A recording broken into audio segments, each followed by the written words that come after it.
ছাগলকাণ্ডের জেরে রায়পুরার উপজেলা চেয়ারম্যান নরসিংদীর লাকি নিরুদ্দেশ, ভোগান্তিতে স্থানীয়রা, দাপ্তরিক কাজে জটিলতা। মালয়েশিয়া পাঠানোর কথা বলে 3.5 কোটি টাকা দিয়ে লাপাত্তা নওগাঁর সাজেদুর, জমি বিক্রি করে সর্বশান্ত 70 পরিবার। পানি নামলেও নতুন সমস্যায় সিলেট অঞ্চলের দুর্গতরা, খাবার ও পানির তীব্র সংকট, না খেয়ে রাত্রি যাপন করছেন অনেকেই। তিতাসের সরবরাহ লাইনের ত্রুটি, ময়মনসিংহ নেত্রকোনায় গ্যাস সংকট, বাসাবাড়িতে রান্না বন্ধ, খাবার নেই হোটেলেও। কুষ্টিয়ার বিদ্যুৎ বিভাগের দুর্নীতি, ব্যবহার না করেও মাসের পর মাস গুনতে হচ্ছে বিদ্যুৎ বিল, অভিযোগেও মিলে না সুরাহা। দেখছিলেন দেশ জনপদ সংবাদ শিরোনাম, সঙ্গে আছে আমি শারমিন নাসি। এবারে বিস্তারিত। ছাগলকাণ্ড আলোচনায় আসার পর আলোচিত এনবিআর কর্মকর্তা মতিউর রহমানের প্রথম স্ত্রী উপজেলা চেয়ারম্যান লায়লা কানিজ লাকি নিরুদ্দেশ। ঈদের পর গত 5 কর্মদিবসও যাননি কার্যালয়ে। এতে সেবা নিতে গিয়ে ফিরে যেতে হচ্ছে অনেকে। অর্থ বছরের শেষ মাস হওয়ায় তার অনুপস্থিতিতে উপজেলা পরিষদের দাপ্তরিক কাজে সৃষ্টি হয়েছে জটিলতা। সহকর্মী সুমন বর্মনের পাঠানো তথ্যচিত্রে টুম্পা আফরোজের ডেস্ক রিপোর্ট। ছাগলকাণ্ডে আলোচিত তরুণ মুশফিকুর রহমান ইফাতের বাবা রাজস্ব কর্মকর্তা মতিউর রহমানের প্রথম স্ত্রী লায়লা কানিজ লাকি সরকারি তিতুমির কলেজের বাংলা বিষয়ের সহযোগী অধ্যাপকের চাকরি ছেড়ে 2022 সালে রাজনীতিতে এসেই বিনা প্রতিদ্বন্দ্বিতায় উপজেলা চেয়ারম্যান হন তিনি। পরে তিনি জেলা আওয়ামী লীগের ত্রাণ ও সমাজ কল্যাণ বিষয়ক সম্পাদকের পদ লাভ করেন। ছাগলকাণ্ডের বিষয়টি সামাজিক যোগাযোগ মাধ্যমে ভাইরাল হওয়ার পর উপজেলা চেয়ারম্যান লাকিকে আর কার্যালয়ে পাওয়া যায়নি। ঈদের ছুটির পরও আসেননি অফিসে। স্বামীর দুর্নীতির খবর ছড়িয়ে পড়ায় বিব্রত হয়েই অফিস করছে না বলে মনে করছেন উপজেলা পরিষদের কর্মকর্তা কর্মচারীরা। ঈদের পরে তো আর অফিসে আসেন, আমরা জানি যে ম্যাডাম আসবে এতটুকুই জানি। চেয়ারম্যান স্যারের কাজটা তো আমরা পারবো না, যেটা স্যারের স্বাক্ষর লাগবে এটা তো আমরা দিতে পারবো না। এদিকে তার অনুপস্থিতিতে সেবা প্রার্থীরা অফিসে এসে ফিরে যাচ্ছেন। এতে সেবা বঞ্চিত হচ্ছেন ওই এলাকার মানুষ। না পাইছি না, বিনা লাগবে আগে গেছি, একবার মনে আসছি এনে বাজ্যামগা অনেক কী করুন। রায়পুরের জনগণের বিভিন্ন কাজকর্মের ক্ষতি হচ্ছে, অফিসিয়াল ক্ষতি হচ্ছে। অর্থ বছরের শেষ মাসে চেয়ারম্যানের এমন অনুপস্থিতিতে প্রশাসনিক কাজেও সৃষ্টি হয়েছে জটিলতা। এ ব্যাপারে কর্তৃপক্ষের প্রয়োজনীয় ব্যবস্থা নেওয়া উচিত বলে মনে করছেন উপজেলা পরিষদের ভাইস চেয়ারম্যান।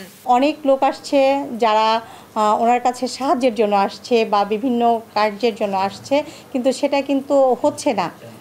চেয়ারম্যান সাহেব যেহেতু নেই, সেই সেবাটা আমরা দিতে পারছি না, কারণ ওনার জায়গা থেকে তো সেবাটা আমরা দিতে পারি না। বর্তমানে উপজেলা চেয়ারম্যান লাকির ব্যবহৃত মোবাইল নম্বরটিও বন্ধ রয়েছে। নিউজ ডেস্ক, দেশ টিভি। সুনামগঞ্জ, হবিগঞ্জ, মৌলভীবাজার ও লালমনিরহাটে বন্যা পরিস্থিতির কিছুটা উন্নতি হয়েছে, তবে এখনো পানিবন্দী হাজারো পরিবার। অনেক এলাকায় এখনো পৌঁছেনি ত্রাণ। এতে খেয়ে না খেয়ে দিনাতিপাত করছেন দুর্গতরা। সহকর্মীদের তথ্যচিত্রে ফারজানা ইসলামের ডেস্ক রিপোর্ট। 3000-এর বেশি বর্গ কিলোমিটার আয়তনের সুনামগঞ্জে ছোট বড় হাওরের সংখ্যা 137টি। এসব হাওরে ধান কাটা শেষে যখন নতুন পানি আসে, তখন হাওর পাড়ের মানুষের নতুন কর্মসংস্থানের সুযোগ হয়। তবে এবছর তার উল্টো চিত্র। হাওরের নতুন পানি যেন অভিশাপ হয়ে এসেছে এই অঞ্চলের মানুষদের জন্য। পানি কিছুটা কমলেও এখনো অবধি পানিবন্দী হাজারো পরিবার। তাদের অভিযোগ, স্থানীয় জনপ্রতিনিধিদের কাছ থেকে মেলেনি আশানুরূপ ত্রাণ। 3 দিন পানিতে থাকছি, টাকা পরে একটা বাঙ্গা নৌকা দিয়ে আমরা একজন মাইসে নিছে, 3 দিন আফাল খাইছি আমরা। আল্লাহ দিলে তো গেলাম, ওই চেয়ারম্যান আছেন, মেম্বার আছেন, ওই তারও আমরা দেখলো না। এদিকে মৌলভীবাজারের মনুধোলাই নদীর পানি বিপদসীমার নিচ দিয়ে প্রবাহিত হলেও কুশিয়ারার পানি এখনও বিপদসীমার উপরে। এতে সবচেয়ে বেশি দুর্ভোগে পড়েছেন হাওর বেষ্টিত কুলাউড়া, জুড়ি ও বড়লেখার মানুষ। 3 উপজেলার হাওর অঞ্চলের প্রায় 3 লাখ মানুষ এখনো পানিবন্দী। খেয়ে না খেয়ে দিন কাটছে দুর্গতদের। সরকারি কোনো বরাদ্দ আমরা পাই নাই, কোনো কিছু আমরা দেখা সাক্ষাৎ করে নাই, আমরা পাইও না। মেরি ফাইতা আর মাসাং ফাইতা আর বাদে 291 কইরা থাকা অবস্থা থাকতে আছে আর কি, কষ্ট কইরা কি করব। হবিগঞ্জে মঙ্গলবার দুপুর পর্যন্ত কুশিয়ারার পানি কমে বিপদসীমার 1 সেন্টিমিটার উপর দিয়ে প্রবাহিত হয়। লোকালয়ের পানি হাওরে নামায় প্রধান খালনালা ভরাট থাকার কারণে পানি নামছে ধীর গতিতে। এতে ভোগান্তি আরও দীর্ঘ হওয়ার শঙ্কা বন্যা দুর্গতদের। এছাড়া এখনও ঘরবাড়ি ও রাস্তাঘাট ডুবে থাকায় ভোগান্তিতে 40,000-এর বেশি মানুষ।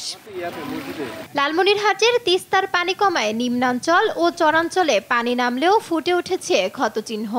ভেঙে গেছে গ্রামীণ কাঁচা সড়ক, ক্ষতিগ্রস্ত হয়েছে ফসলের ক্ষেত। এছাড়া আদিতমারি উপজেলার গরিবুল্লাপাড়া, চণ্ডীমারি এবং সড়ক উপজেলার কালমাটির কয়েকটি পয়েন্টে দেখা দিয়েছে নদী ভাঙন।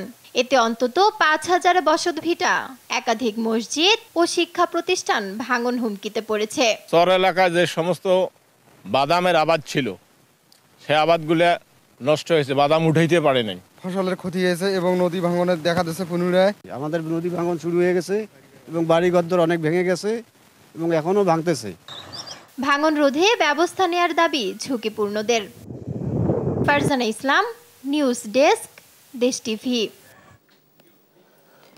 বন্যা পরিস্থিতি ও ক্ষয়ক্ষতি নিয়ে বিস্তারিত জানাতে সুনামগঞ্জ থেকে সরাসরি যুক্ত হচ্ছেন সহকর্মী মেহেদি হাসান, মৌলভীবাজার থেকে সালে ইলাহি কুটি ও হবিগঞ্জ থেকে আমির হামজা।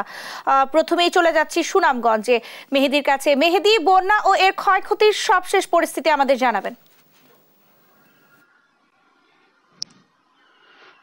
দেখুন, সুনামগঞ্জে গত 5 দিন অর্থাৎ গত 5 দিন ধরে কিন্তু কোনো ধরনের বৃষ্টিপাত হয়নি, কিন্তু আজকে এবং গতকালকে রাত থেকে আজকে সকাল 11টা পর্যন্ত ব্যাপক বৃষ্টিপাত হয়েছে। যে বৃষ্টিপাত হলেই সুনামগঞ্জের মানুষের এটা আতঙ্ক বিরাজ করে। বৃষ্টিপাত এবং পাহাড়ি ঢল যদি আসে তাহলে বন্যার পরিস্থিতি আবারও তৈরি হতে পারে বলে মানুষ একটু আতঙ্কিত হয়।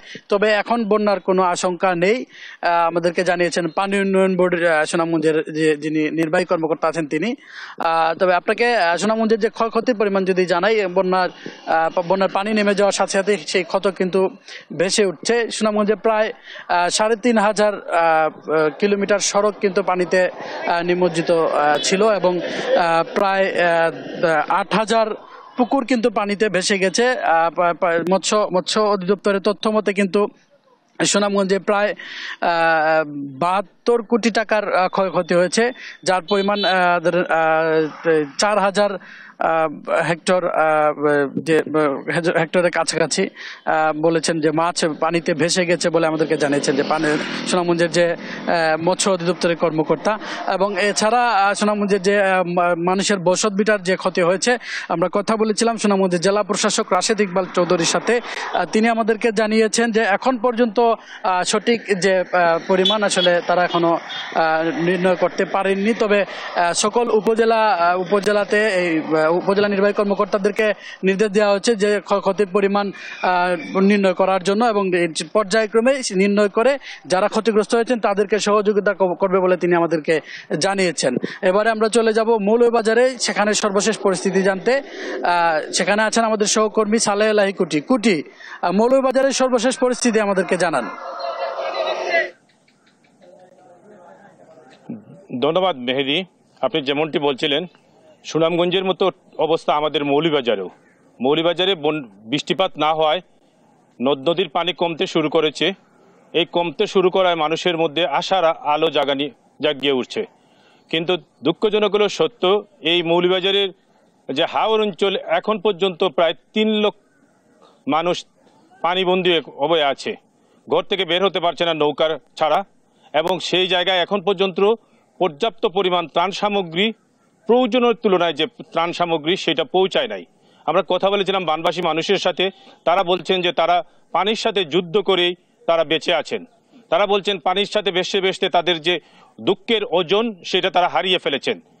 আমি আছি এখন মৌলভীবাজারের মনু নদীর তীরে।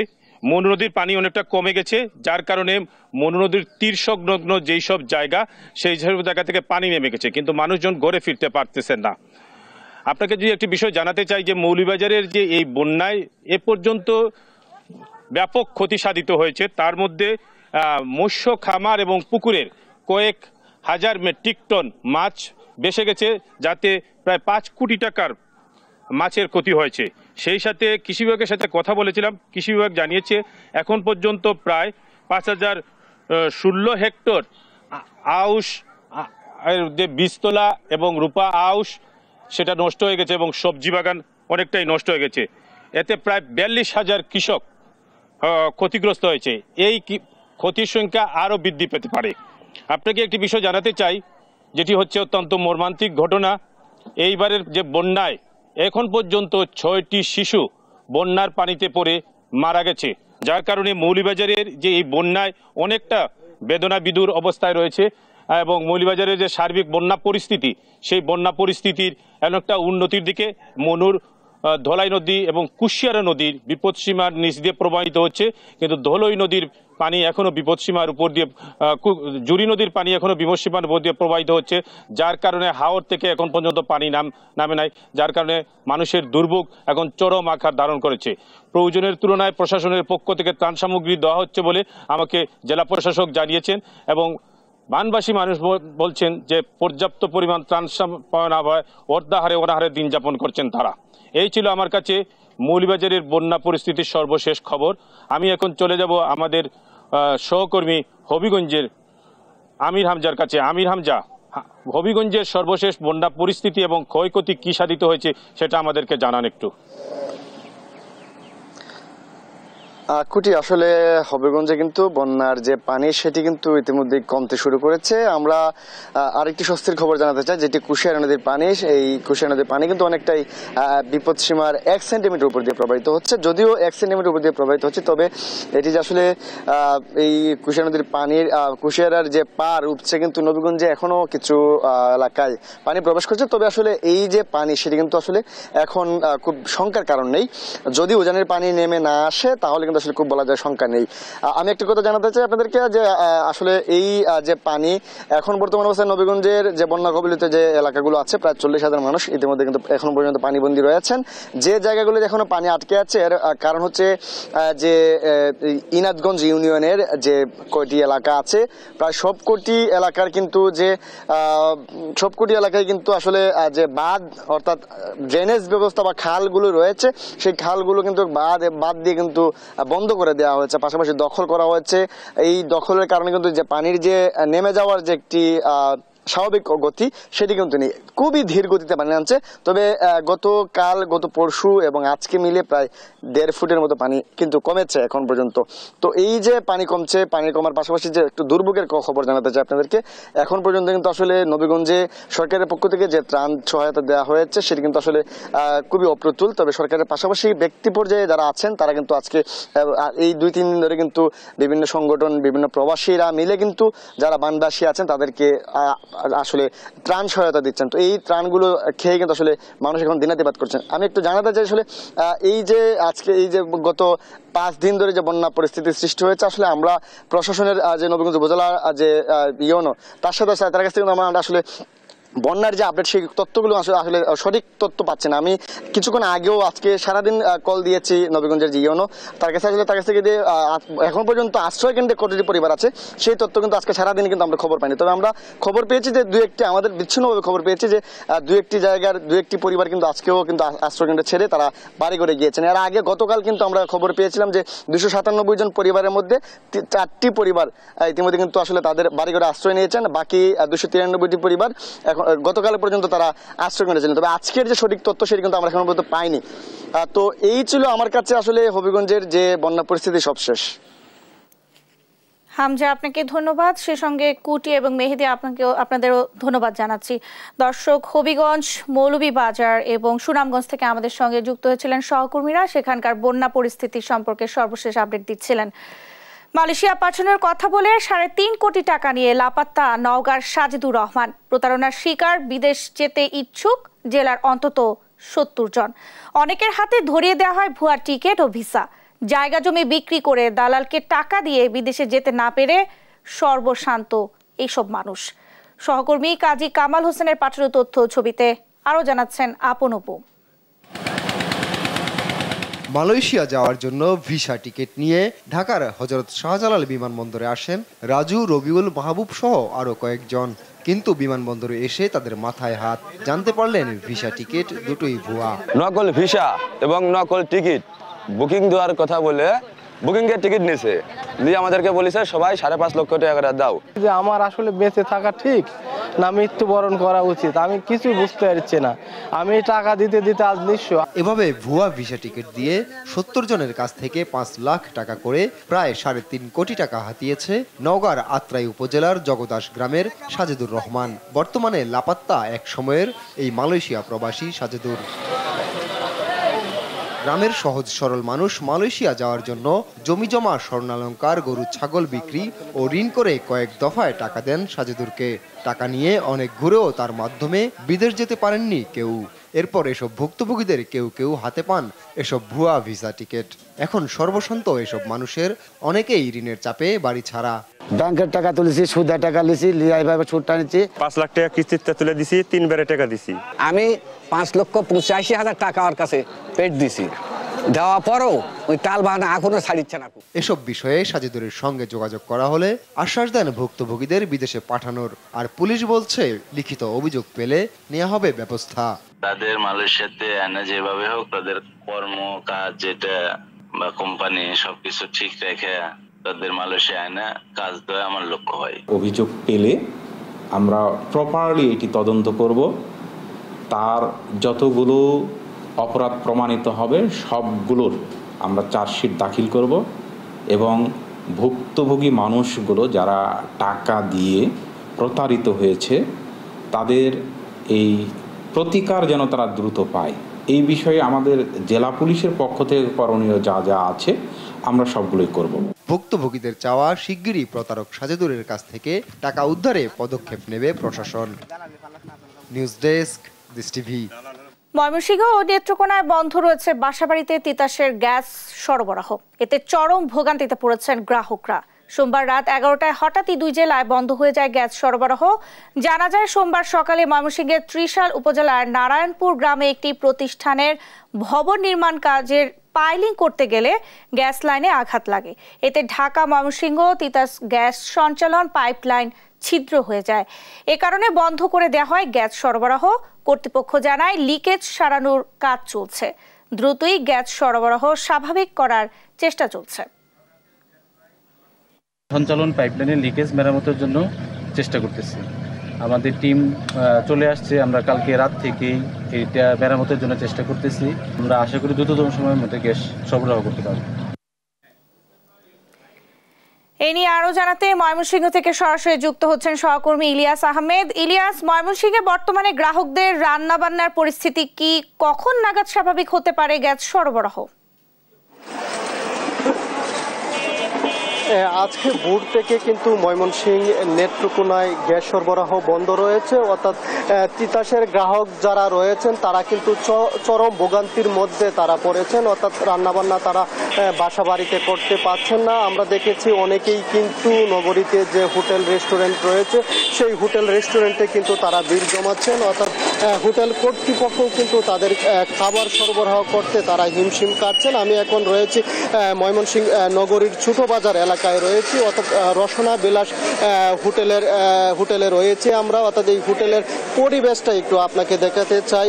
সাধারণত আমরা দেখি 2-1 করে ক্রেতা কিন্তু অন্যান্য দিন এই হোটেলে আসেন খাবার খাওয়ার জন্য। আজকে কিন্তু একেবারেই যারা ক্রেতা আছেন তারা কিন্তু একেবারেই খাবারের জন্য তারা লাইন ধরে, আমরা দেখেছি দুপুর থেকে কিন্তু তারা লাইন ধরে কিন্তু খাবার সংগ্রহ করছেন। অর্থাৎ এই হোটেলটির মতো ময়মনসিংহের প্রায় শতাধিক হোটেল রেস্টুরেন্ট রয়েছে। সব হোটেলের চিত্র কিন্তু একই রকম। অর্থাৎ যারা খাবার পরিবেশক তারা কিন্তু খাবার দিয়ে কিন্তু আসলে তারা শেষ করতে পারছেন না। অর্থাৎ গ্যাস সরবরাহ বন্ধ থাকার কারণে কিন্তু আমরা দেখেছি নগরীর প্রায় প্রত্যেকটি হোটেলেই কিন্তু এমন ভিড়, মানুষের ভিড় কিন্তু এমন চোখে পড়ার মতোই। অর্থাৎ মানুষ কিন্তু অনেকটাই ভোগান্তির মধ্যে পড়েছেন। অর্থাৎ বিভিন্ন কলকারখানাও কিন্তু বন্ধ রয়েছেন। আমরা দেখেছি বিভিন্ন কলকারখানাও বন্ধ রয়েছেন গ্যাস সরবরাহ না থাকায়। আমরা এই বিষয়টি নিয়ে তিতাস কর্তৃপক্ষের সঙ্গেও কথা বলেছিলাম। তারা বলছেন যে তারা কিন্তু কাজ চলমান রেখেছেন, অর্থাৎ তারা বলছেন যে সন্ধ্যার পর নাগাদ গ্যাস সরবরাহ স্বাভাবিক হতে পারে, সেই বিষয়টি কিন্তু তারা বলছিলেন। এই হোটেলে কিন্তু সাধারণ মানুষের পাশাপাশি আমরা দেখছি যে একজন কাউন্সিলর, অর্থাৎ ময়মনসিংহ নগরীর 6 নম্বর ওয়ার্ডের কাউন্সিলর সৈয়দ শফিকুল ইসলাম মিন্টু, তিনিও কিন্তু খাবার খেতে এসেছেন, অর্থাৎ ওনার বাসাও কিন্তু গ্যাস সরবরাহ না থাকায় খাবার রান্না বন্ধ রয়েছেন। আমরা একটু যুক্ত হতে চাই, আজকে তো আপনারা এই হোটেলে আসার কি কারণে হোটেলে হোটেলে আসলে গতকালকে রাত থেকেই ময়মনসিংহে ঢাকা থেকে সরবরাহকৃত গ্যাস লাইন ফাটল ধরেছে। এই কারণে সারা ময়মনসিংহ শহরে আজকে গ্যাস লাইন, যাদের গ্যাস লাইনে গ্যাস ব্যবহার করা, তারা আজকে লক্ষ লক্ষ মানুষ নিজের বাসায় খাদ্য সংকটে আছে। আশেপাশের হোটেল অনেক বন্ধ, অনেক হোটেলে খাবার সরবরাহ করতে পারতেছে না, বিভিন্ন যেভাবে পারতেছে খাদ্য সংগ্রহ করতেছে। তা আমিও ওই কারণেই আজকে এখানে খাইতে আসছি। আসলে ময়মনসিংহ সহ নেত্রকোনা শহরের তিতাসের গ্রাহক যারা রয়েছেন প্রত্যেকের বাসা বাড়িতে কিন্তু রান্নাবান্না বন্ধ রয়েছে, যার কারণেই কিন্তু সকলেই অনেকটাই ভোগান্তির মধ্যে পড়েছেন এবং তারা বাধ্য হয়ে হোটেল রেস্টুরেন্টে কিন্তু ঢুকছেন, অর্থাৎ হোটেল কর্তৃপক্ষ কিন্তু খাবার সরবরাহ করতে হিমশিম খাচ্ছেন। আমরা দেখেছি অনেক হোটেল কর্তৃপক্ষ তারা কিন্তু হোটেলের শাটার লাগিয়ে কিন্তু চলে গেছেন, অর্থাৎ তারা কিন্তু সেই চাপ নিতে পারছেন না। অর্থাৎ যারা ভুক্তভোগী তারা বলছেন যে অচিরেই যেন এই গ্যাস সরবরাহ বন্ধ করা হয় এবং মানুষের যে দুর্ভোগ রয়েছে সেটি যেন সন্ধ্যা নাগাদ কিন্তু সেটি শেষ করা হয়। এই বিষয়ে কর্তৃপক্ষ কিন্তু তারা চেষ্টা চালিয়ে যাচ্ছেন, তারা সেই বিষয়টি কিন্তু আমাদেরকে বলছেন। এই ছিল আমার কাছে ময়মনসিংহ নেত্রকোনা গ্যাস সরবরাহ বন্ধের পর যে দুর্ভোগ সৃষ্টি হয়েছে তা নিয়ে সর্বশেষ তথ্য। ইলিয়াস, আপনাকে ধন্যবাদ। দর্শক, ময়মনসিংহ থেকে আমাদের সঙ্গে যুক্ত হয়েছিলেন সহকর্মী ইলিয়াস আহমেদ। বিদ্যুৎ বিভাগের কর্মকর্তা কর্মচারীদের অনিয়ম ও দুর্নীতির কারণে চরম বিপাকে কুষ্টিয়ার ভেড়ামারা উপজেলার হাজার হাজার গ্রাহক। ব্যবহার না করেও মাসের পর মাস গুনতে হচ্ছে অস্বাভাবিক বিদ্যুৎ বিল। এ নিয়ে বিদ্যুৎ অফিসে ঘুরেও মিলছে না কোনো সুরাহা। গ্রাহকদের অভিযোগ, মিটার না দেখে অফিসে বসেই ইচ্ছে মতো বিল করে লাখ লাখ টাকা হাতিয়ে নিচ্ছে ওজোপাডিকোর কর্মকর্তারা। ইরফান রানার ক্যামেরায় কুষ্টিয়া থেকে নাহিদ হাসান তিতাসের রিপোর্ট। কুষ্টিয়ার ভেড়ামারা ওজোপাডিকো অফিসে আসা এই মানুষগুলো জানেও না কিভাবে করা হয় বিদ্যুৎ বিল, কেনই বা তা বাড়ে কমে। শুধু জানেন একই পরিমাণ বিদ্যুৎ ব্যবহার করেও গত কয়েক মাস ধরে তাদের বিদ্যুৎ বিল বেড়েছে আগের তুলনায় কয়েক গুণ। কারো কারো 1000 টাকার বিল ঠেকেছে 8000 টাকায়। এমন অস্বাভাবিক ভুতুড়ি বিলের ফাঁদে পড়ে হাজার হাজার গ্রাহক দিনের পর দিন ঘুরছেন বিদ্যুৎ অফিসে। এরা আমাদের মিটার ভাড়া নেয়, ডিমান্ড চার্জ নেয়, সব নেয়, কিন্তু আমাদের সার্ভিসটা ঠিক মতো তো দেয় না। আবার অফিসে এসে সমস্যার সমাধানটা তো আমাদের করে দেয় না। প্রত্যেক মাসে 10 থেকে 15 মিনিট কারেন্ট পোড়ায়, সেখানে আসছে 240 ইউনিট, মানে 3500 টাকা বিদ্যুৎ বিল, মাথা নষ্ট করার মতো। অফিসের লোক কেউ সাহেব দাস বসে করে না, আবার বসে যায় রেডিং, বসে মিটার পাল্টান। গ্রাহকদের অভিযোগ, মিটার না দেখে অফিসে বসেই ইচ্ছে মতো বিল করে লক্ষ লক্ষ টাকা হাতিয়ে নিচ্ছে ওজোপাডিকোর কর্মকর্তারা। এমন ভুতুড়ি বিলের হাত থেকে মুক্তি চায় তারা। যেখানে ওরা চুরি করে, ওদের যেখানে লাইন ভাড়া দেওয়া আছে, অবৈধ লাইন আছে, এই অ্যাডজাস্টটা বা ওদের যে সিস্টেম লস আছে, এটা জনগণের উপর এইভাবে তারা চাপাই দেয়। চোখে ধুলা পড়ছে বা দেখতে পায় নাই, আর দেখতে পায় নাই 1 মাস যেতে পারে, 2 মাস 3 মাস এরকম হতে পারে না। আমি যেটা ইউজ করছি আমি সেই বিল দিব, আমি যে বিল ইউজ করি না আমি সেই বিলটা কেন দিব? এদিকে গ্রাহকদের অস্বাভাবিক ভুতুড়ি বিলের অভিযোগের সত্যতাও মিলেছে বিদ্যুৎ বিভাগের এই অফিস সহকারীর কথাই। যেগুলো হয়েছিল কিছু ভুল ত্রুটি ছিল সেগুলো আমরা অলরেডি রিমুভ করে দিয়েছিলাম সেটা গত মাসে, এ মাসে তো কোনো বেড়ে যায়নি। তবে নিজেকে সৎ দাবি করে ভেড়ামারা ওজোপাডিকো অফিসের এই কর্মকর্তা বলছেন, একদিনে সবকিছু পরিবর্তন করা সম্ভব নয়। আমি দায়িত্ব নেওয়ার পরে আমি আমার জায়গা থেকে শতভাগ চেষ্টা করেছি ফেয়ার, মানে একদম ক্লিন একটা পরিস্থিতি তৈরি করতে। তো ওই একদিনে কিন্তু হুট করে রেভলিউশনারি চেঞ্জ করা আসলে সম্ভব না। হ্যাঁ, আমাকে সময় দিতে হবে। বিদ্যুৎ বিভাগের এমন অনিয়ম ও দুর্নীতির সাথে জড়িতদের বিরুদ্ধে দ্রুত ব্যবস্থা গ্রহণের দাবি ভুক্তভোগী গ্রাহকদের। নাহিদ হাসান তিতাস, দেশ টিভি, কুষ্টিয়া। নরসিংদীর পলাশে নিখোঁজের 4 দিন পর মাইশা আক্তার নামে 3.5 বছরের এক শিশুর মরদেহ উদ্ধার করা হয়েছে। মঙ্গলবার সকাল 8:30টার দিকে ডাঙ্গা ইউনিয়নের জয়নগর গ্রামের নিজ বাড়ির সেপটিক ট্যাঙ্ক থেকে ওই শিশুর মরদেহ উদ্ধার করে র্যাব। এ ঘটনায় আটক করা হয়েছে 3 জনকে। দুপুরে এক সংবাদ সম্মেলনে এসব তথ্য জানায় র্যাব। শুক্রবার নিখোঁজের পর শিশুটির বাবা জিডি করলে র্যাব তদন্ত শুরু করে। সিসিটিভি ক্যামেরায় ফুটেজ বিশ্লেষণ করে আটক করা হয় বিল্লাল শেখ নামে একজনকে। জিজ্ঞাসাবাদে বিল্লাল শেখ জানায় তার বাবা জালাল শেখই মাইশাকে হত্যা করে সেপটিক ট্যাঙ্কে ফেলে রাখে। পরে সেখান থেকে মরদেহ উদ্ধার করে র্যাব। আমার বাচ্চার লগে কোনো কিছু শত্রুতাম নাই, আঙ্গর লগে কোনো শত্রুতাম নাই, আঙ্গর বিনা অপরাধে ইচ্ছা করছে। ফাঁসি চাই, ফাঁসি চাই, দিনকার ফাঁসি চাই। মাইশার বাড়ির অপোজিটে একটা বিল্ডিং ছিল যেখানে সিসিটিভি লাগানো ছিল। আমরা সেই সিসিটিভি ফুটেজ থেকেও আমরা সন্দেহভাজন একজনকে খুঁজে পাই। বিল্লাল মাইশার হাত ধরে বিল্লালদের বাসার ভেতরে নিয়ে যায় এবং এরপর থেকেই কিন্তু মাইশা নিখোঁজ।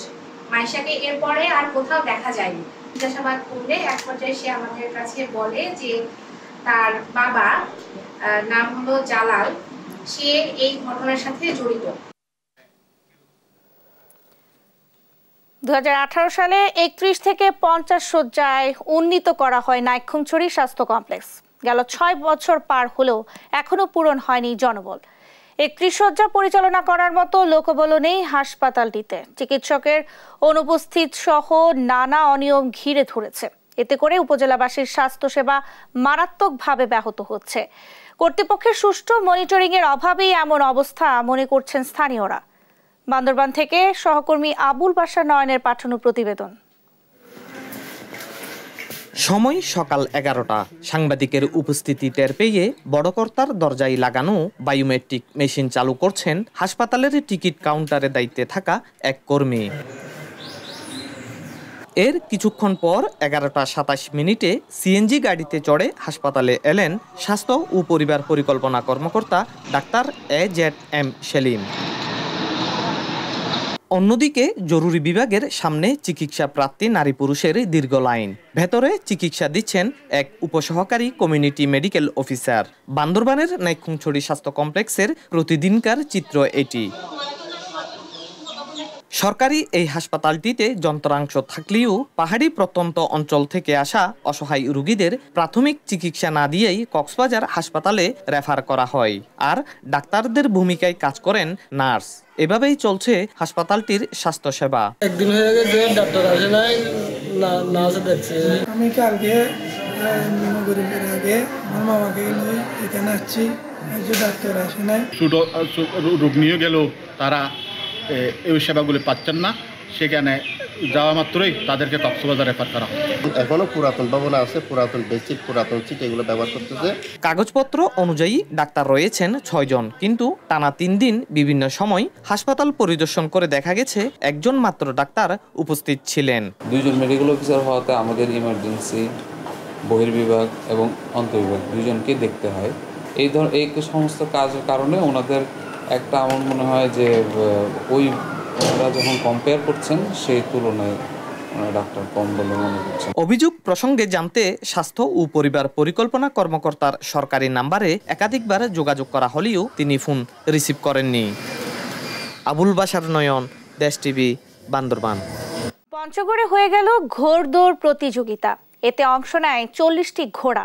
প্রতিযোগিতা উপভোগ করতে ঢল নামে মানুষের। ক্রীড়াপ্রেমীদের নিছক আনন্দ দিতেই এমন আয়োজন বলে জানান আয়োজকরা। সহকর্মী রাশিদুজ্জামান বাবু তথ্যচিত্রে, ফারিয়া ইসলামের ডেস্ক রিপোর্ট। পঞ্চগড়ের বোদা উপজেলার বিলুপ্ত দইখাতা ছিটমহলে অনুষ্ঠিত হলো ঘোড়দৌড় খেলা। এতে অংশ নেয় দেশের বিভিন্ন প্রান্ত হতে ছোট বড় বিভিন্ন সাইজের 40টি ঘোড়া। পুরো খেলা জুড়ে দর্শকদের উপস্থিতি ছিল চোখে পড়ার মতো। খেলা শুরুর সাথে সাথে দর্শকরা হর্ষধ্বনি আর করতালিতে উৎসাহ দেন প্রতিযোগীদের। সেই সঙ্গে ঘোড়ার দুরন্ত গতিতে ছুটে চলা ব্যাপক আনন্দ দেয় দর্শকদের। আগে সে দেখেছি ছোটবেলায় ঘোড়া খেলা, এখন সেই বয়স্ক কালে আমারও সেই ঘোড়া খেলা খুব আনন্দময় লাগতেছে। এখানে খেলা দেখতে আসছি আমার আব্বু আম্মু সহ, অনেক মজা হচ্ছে। আগে ঘোড়া খেলা দেখিনি, এবার প্রথম এখানে ঘোড়া খেলা দেখতে এলাম, খুব মজা পেলাম, অনেক মজার খেলা। ঘোড়া খেলা কখনো দেখিনি, আজকে প্রথম দেখলাম, আমাকে খুব ভালো লাগলো। এটি একটি ঐতিহ্যবাহী খেলা আমি আমার বাবা মায়ের সাথে এখানে খেলা দেখতে আসছি। আমরা সবাই অনেক সুন্দরভাবে উপভোগ করতে পারতেছি। বিজয়ীদের বেছে নিতে খেলা হয় 3 রাউন্ডে। ব্যতিক্রমী এই খেলা উপভোগ করেন হাজারো দর্শক। ক্রীড়া প্রেমীদের নিছক আনন্দ দিতে এমন আয়োজন বলে জানান আয়োজকরা। নতুন বাংলা যুব উন্নয়ন ক্লাব এর উদ্যোগে আমরা প্রতি বছরই করি। এখানে বহু দূরদূরান্ত থেকে লোক আসে, ঠাকুরগাঁ, পঞ্চগড়, নীলফামারী, দিনাজপুর, ওদিকের ঘোড়াও আসে। এখানে ঘোড়া দৌড়ার জন্য আসছি 4টি ঘোড়া নিয়ে, তার মধ্যে 3টি ঘোড়া আমার ফার্স্ট হয়েছে। এমন আয়োজনের প্রশংসা করে ভবিষ্যৎ ঘোড়দৌড় খেলায় সহযোগিতার আশ্বাস দেন স্থানীয় উপজেলা পরিষদের চেয়ারম্যান। এখন এরকম একটি অনুষ্ঠান করতে গেলে অনেক খরচ, এই খরচ যে সামলানো গ্রামের স্বল্প আয়ের মানুষের পক্ষে সম্ভব না, কিন্তু তারা সাহস করে নিজেরা চাঁদা হারাহারি করে দিয়ে এরকম একটি টুর্নামেন্টের আয়োজন করেছে, প্রতিযোগিতামূলক ঘোড়া দৌড় আয়োজন করেছে। আন্তরিকভাবে ধন্যবাদ জানাচ্ছি। আমরা আগামীতেও সহযোগিতা করব, তাদের উৎসাহ দেব। নতুন বাংলা যুব উন্নয়ন সংঘের উদ্যোগে এই প্রতিযোগিতা শেষে বিজয়ীদের হাতে পুরস্কার তুলে দেওয়া হয়। নিউজ ডেস্ক, দেশ টিভি। এই পর্যায়ে দেশ জনপদ সংবাদ শিরোনাম জানিয়ে দিচ্ছি আরো একবার।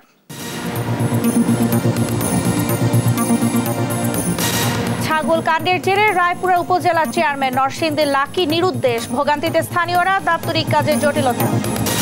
মালয়েশিয়া পাঠানোর কথা বলে 3.5 কোটি টাকা নিয়ে লাপাত্তা নওগাঁর সাজেদুর, জমি বিক্রি করে সর্বশান্ত 70 পরিবার। পানি নামলেও নতুন সমস্যায় সিলেট অঞ্চলের দুর্গতরা, খাবার ও পানির তীব্র সংকট, না খেয়ে রাত্রি যাপন করছেন অনেকেই। তিতাসের সরবরাহ লাইনের ত্রুটি, ময়মনসিংহ নেত্রকোনায় গ্যাস সংকট, বাসাবাড়িতে রান্না বন্ধ, খাবার নেই হোটেলেও। কুষ্টিয়ার বিদ্যুৎ বিভাগের দুর্নীতি, ব্যবহার না করেও মাসের পর মাস গুনতে হচ্ছে বিদ্যুৎ বিল, অভিযোগেও মিলে না সুরাহা। এই ছিল এখনকার দেশ জনপদ সংবাদ। পরের বুলেটিন দেখার আমন্ত্রণ রইল। এছাড়া দেশ টিভির সর্বশেষ সব খবর পেতে ভিজিট করুন www.desh.tv। ফেসবুকে আমাদের সঙ্গে যুক্ত থাকুন দেশ টিভি অথবা দেশ টেলিভিশন পেজে। এছাড়াও সর্বশেষ সব ভিডিও পেতে ইউটিউবে আমাদের হ্যান্ডেল @desh television অথবা @desh tv নিউজ লিখে সার্চ করুন। ধন্যবাদ সবাইকে।